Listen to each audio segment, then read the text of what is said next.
Hello everyone and welcome back to my channel, where I share creepy incidents with you. I have told on this channel because you never know what this cat wanted Boots for. So without wasting any more time, let's start with today's. My name is Kevin, and this is the story of my friendship with my friend Sam. Although we attended the same school, we rarely spoke to each other. Our interactions were limited to occasional smiles or waves from a distance. Coincidentally, we both got admission to the same college, and since we knew each other and lived in the same neighborhood, we started coming to college together, doing assignments together, helping each other, and our friendship grew. While we didn't have much in common initially, we became great friends. Our job placements also happened in the same company, which we saw as either a coincidence or our luck, but we were both happy about it. However, 4 years ago, I accepted a job offer from a different company due to better opportunities, which led me to shift to another state. Consequently, we didn't meet as often, and our lives became busier, resulting in fewer conversations. Naturally, we drifted apart. Nowadays, we only text each other occasionally, like on birthdays or to catch up on life updates. A few months ago, I returned to my old home because I wasn't feeling settled in the new city. We were both happy that we could spend time together like in the old days. Our chats became more meaningful, and our friendship was deepening once again. During the mid-June summer break, when I was on vacation, Sam told me that he adopted a rescue cat. The cat, named Boots, was adorable, completely black except for its paws. Sam had named her Boots because of her white paws. It was summer break and everyone was out and about. Sam was also going away for a week, so he asked me to take care of Boots until he returned.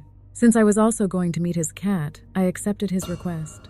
Initially, I planned to keep Boots at my house for a week, but Sam didn't know how Boots would react to my dog, so it was better for me to go to his house daily, take care of Boots, and then return home.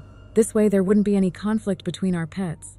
And since we lived nearby, it was convenient for me as well. So I agreed to the schedule. Before Sam left, he gave me the passcode to his garage so I could enter his house. I was excited and found the job easy. I just had to make sure Boots ate properly, clean her litter box, and refill her water. I did all these tasks, and even after that, I had plenty of time to play with her. When I came back home from Sam's house on the first night, I arrived around 8:30 p.m., and the lights were off in his house. But Boots was standing near the garage door. Maybe she had heard my voice and was staring at me. I felt a bit awkward since it was our first meeting, so I quickly gave her dinner, and seeing me doing that, she softened towards me. After dinner, I played with her and made her comfortable. While playing, I asked her, "Boots, what's your favorite toy?" Upon hearing this, she ran to the bedroom and came back with an orange plastic mouse. At first, I was a bit surprised how she understood human language, but then I remembered that my dog also reacted similarly to certain words. You must have also experienced something similar with your pets, right? They react to certain words. So I confirmed this fact and thought maybe Sam also talks to Boots like this, which made Boots associate her favorite toy and the plastic orange mouse together. Again, I didn't think much, I just did whatever tasks were needed, and then went back home to read books. The second night was the same. Boots was waiting for me near the garage door when I arrived. I completed all the tasks, and this time, as I was reading a book, Boots came and sat on my stomach looking cute. I clicked her pictures and sent them to my friends, and they instantly replied, happy that I was taking good care of Sam's cat. So I sent my friend a goodnight text and started reading again. This time, Boots lay down on my stomach and started eating biscuits. She looked very cute. I clicked her picture and sent it to my friends, and they replied instantly, happy that I was taking good care of Sam's cat. So I sent my friend a goodnight text and started reading again. After a while, I smelled something foul. Maybe Boots had passed gas. It made me laugh and I teased Boots about it. She got off the couch and left. She seemed angry and embarrassed. It was already 11 p.m., so I messaged my friend to inform him that I was leaving his house. I went out through the garage door and checked if it was properly locked. It was, so I went back to my house. The third night was the same. Boots was waiting for me near the garage door when I arrived. But this time, I smelled a strong foul smell, like sulfur. I thought maybe Boots had a stomachache due to the liquid food. I messaged my friend Sam, informing him about the incident, and he asked me. It was already 12 o'clock when I quickly grabbed all my things to leave the house. As I walked towards the garage stairs, I suddenly heard footsteps from the attic behind me. I was terrified.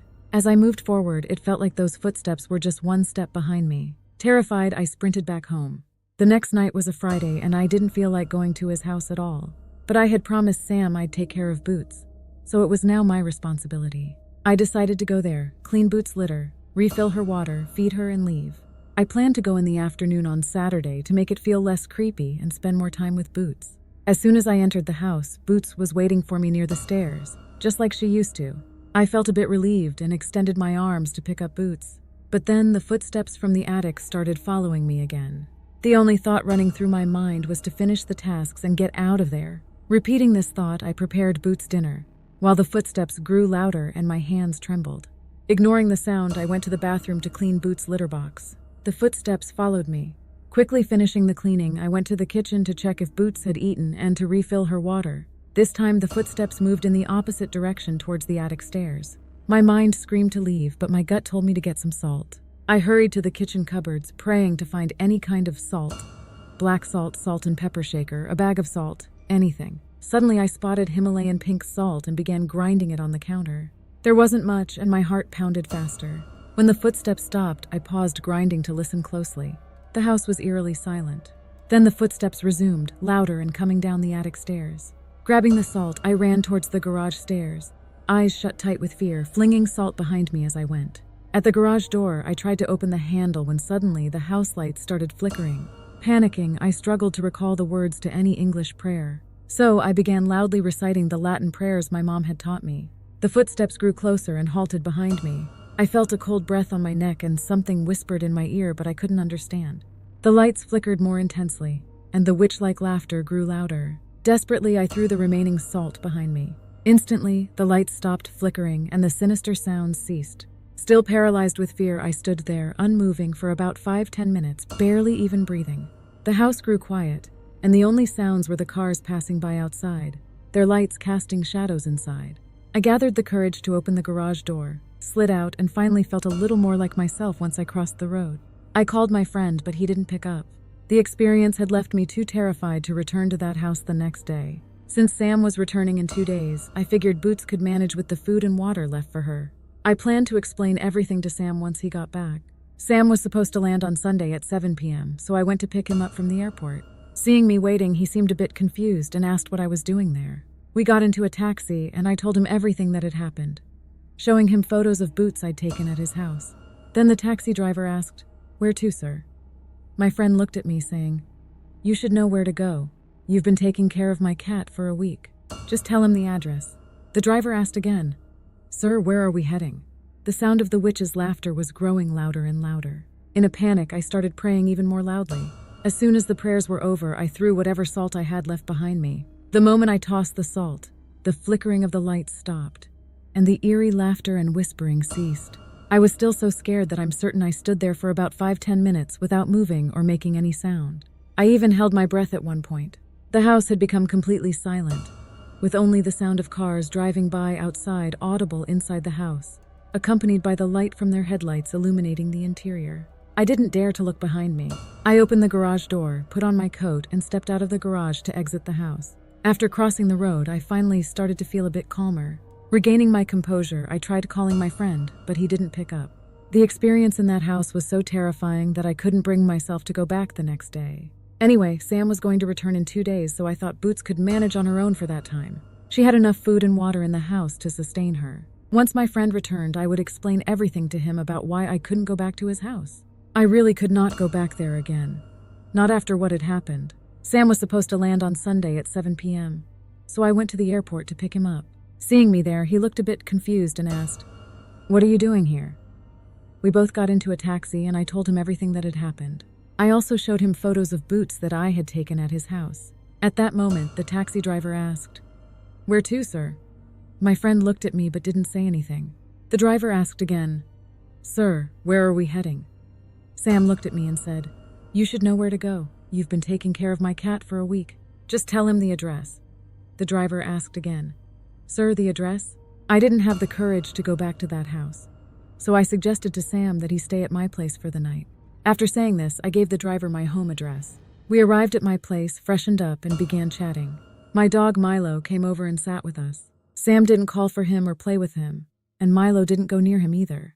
Though usually a friendly dog, perhaps Milo didn't like Sam. Sam was telling me about his vacation and kayaking, and then he asked about my old job. "What were you doing there all this time? Didn't you miss me? Didn't you feel lonely without me?"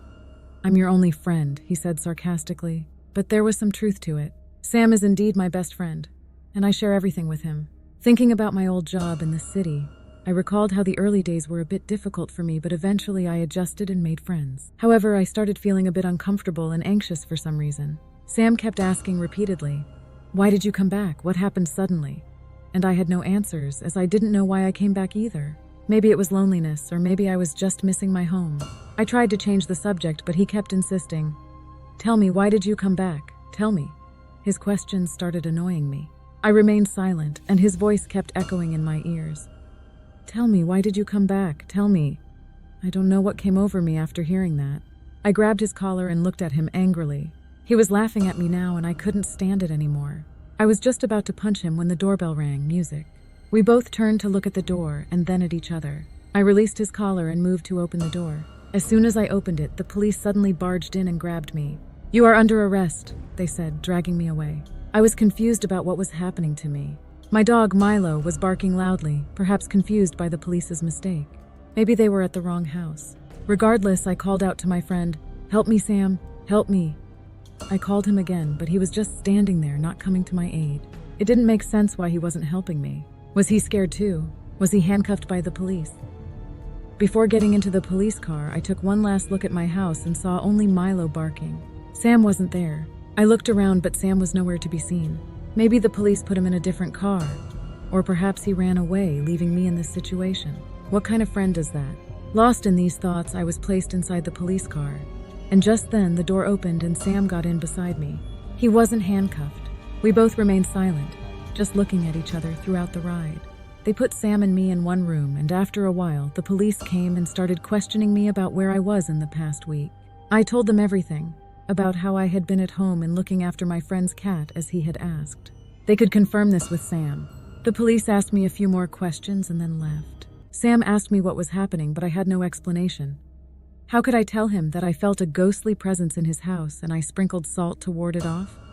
He wouldn't believe me because I didn't believe in those things myself. After a bit, the police came back to the room and said, "Do you know why we arrested you?"